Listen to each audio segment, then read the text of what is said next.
GDP comes under the measures of national income. जो हमने तीन देखे थे कि इनकम मेथड है, प्रोडक्ट मेथड है, एक्सपेंडिचर मेथड है। तो gross domestic product, that is your GDP, is coming under the product method for national income calculation. तो इसको हम डिफाइन कैसे कर सकते हैं? We can define it as the monetary value of all final goods. So I will write here monetary value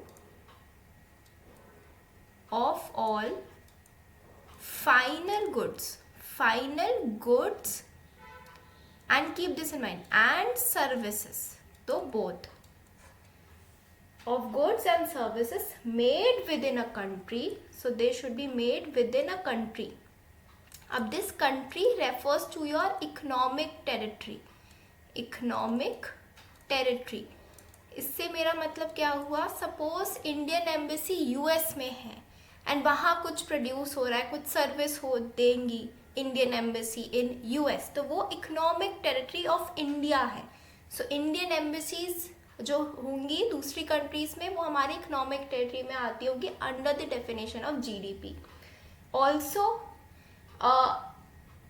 within an economic country or for a specific period of time. तो we have specific period of time. तो ये कुछ important points है for GDP. तो I can say that it is the sum of value of all final goods and services produced in a country in a financial year. तो I am saying 1FY financial year मतलब 1 अप्रैल से शुरू होगा financial year लेकर 31 मार्च तक चलेगा। अब 1 अप्रैल of 2025 में बोलूँ से लेके 31 मार्च ऑफ 2026, ये हमारा हो गया, हमने समझ लिया इसकी डेफिनेशन। अब जीडीपी का एक फॉर्मूला है। सपोज इस y को आई से it is the output, this y on the LHS on the left hand side is the output, ये हमारा प्रोडक्ट है। तो इसको हम कैलकुलेट कैसे करेंगे? वी हैव सम वेरिएबल्स जैसे C, I, G, X and M। तो इस C को हम सबसे पहले फोकस करते हैं कि what is this C? This C is consumption expenditure of household. So expenditure कौन सा एक्सपेंडिचर? कंजम्पशन एक्सपेंडिचर बाय और हाउस होल्ड्स जो हम लोग करते हैं। उसके बाद we have this I stands for your investments, then G is the government spending, is the government expenditure. Then we have X stands for your exports,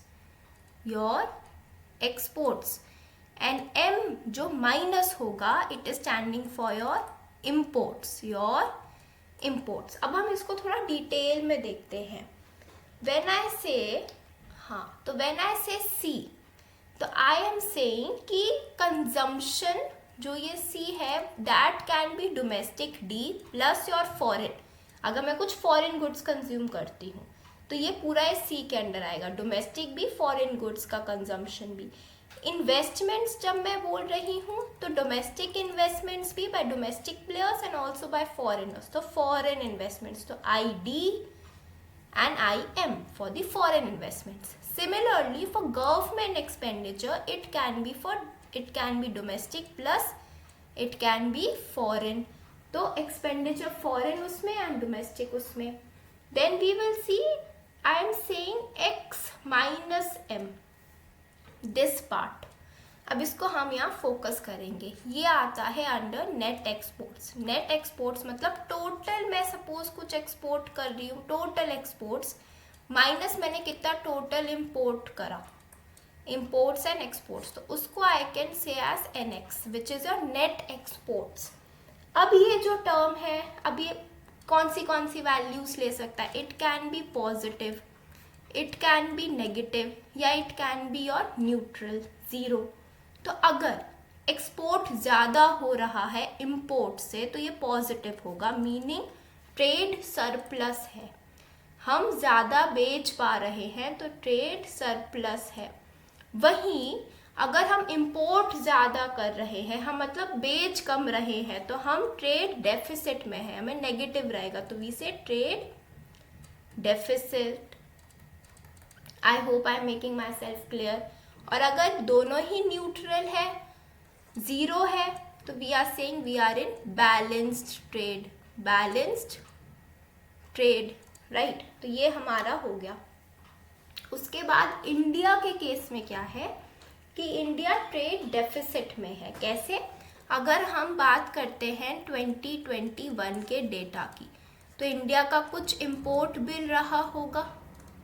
import bill जितना India ने सामान बाहर से लिया है और कितना उसने बेचा है, वो एक्सपोर्ट बिल में आएगा। तो जब हम दोनों को कंपेयर करेंगे तो हम देखेंगे जो इंपोर्ट बिल था वो dollar, US dollar, USD 600 billion था, लेकिन जो एक्सपोर्ट बिल है वो केवल 400 यूएसडी है, 400 यूएसडी बिलियंस में है। तो ये अब 10 ईयर का ट्रेंड भी देखोगे तो आगे पीछे यही है। उसके बाद हम कुछ स्टैंडर्ड अकाउंटिंग टर्मिनोलॉजीज देखते हैं जीडीपी में ही। कैसे? हमने एक फॉर्मूला दिया था जीडीपी का, अब इसको थोड़े हम सोफिस्टिकेटेड नेम्स देंगे, जैसे मैंने कंजम्पशन बोला, इन्वेस्टमेंट बोला, गवर्नमेंट एक्सपेंडिचर बोला, इसी को ही थोड़ा हम इन डिटेल, जैसे जो मैंने सी बोला, PFCE, PFCE meaning private final consumption expenditure. Then we said G, G meaning GFCE, GFCE meaning Government Final Consumption Expenditure. Then I said I means your investment, उनको हम बोल सकते हैं GFCF meaning Gross Fixed Capital Formation. तो investment में we are investing, तो means capital formation, तो इसकी ending F से हो रही है, तो it is related to your capital formation, right. लेकिन जो एक्सपेंडिचर है ऊपर की, उनकी एंडिंग ई से हो रही है, क्योंकि ये प्राइवेट का एक्सपेंडिचर, हाउस होल्ड्स का एक्सपेंडिचर, ये गवर्नमेंट का एक्सपेंडिचर है। फिर भी सेट लास्ट में नेट एक्सपोर्ट्स, तो उसको हम कंबाइन करके एनएक्स बोलते हैं, means your exports minus your imports, net exports. Then further अब हम देखते हैं जो 3 मेन कॉम्पोनेंट्स है ऑफ जीडीपी, जो ये हमारे रहे हैं, दीज 3 ऊपर के टॉप 3, इनका क्या शेयर रहता है इन दी जीडीपी। तो यहाँ मैं ले लेती हूँ share percentage, share percentage in GDP, और यहाँ मैं ले लेती हूँ फाइनेंशियल ईयर्स, जैसे मैं लेती हूँ 2018 से 19, देन आई कैन टेक 19 से 20, then I can take the covid year 2020 से 2021। तो जो ऊपर का जो ग्रीन से डिनोटेड है, ये है हमारा GCF, GCF means capital formation your I investment. तो इतने में पूरे जीडीपी का ये 32 था, फिर यहाँ आके एक साल में ये 2 कम हो गया, फिर कोविड ईयर तो ये और कम हो गया। उसके बाद we have your PFCE, your PFCE means your household expenditure, जो हम कंज्यूम कर रहे हैं, जो कंजम्पशन से आता है, तो ये 18-19 में 59% था। This all is in percentage, right. फिर ये 60 हो गया, इंक्रीज हुआ कोविड में, फिर डिक्रीज हो गया बैक टू 2018, ठीक है। फिर इसके बाद we can take your government spending, ये गवर्नमेंट कितना स्पेंड करे, so we can write GFCE which is your government spending, government expenditure, GE ऊपर household expenditure, ऊपर investment। तो GFCE 11 था, थोड़ा इंक्रीज हुआ 12, एंड थोड़ा और काफ़ी इंक्रीज हुआ इन कोविड ईयर 14। तो हम देख सकते हैं कि जो बीच का है, जो हाउस होल्ड एक्सपेंडिचर है, वो मेजर चंक फॉर्म कर रहा है of our GDP। This is the main point है।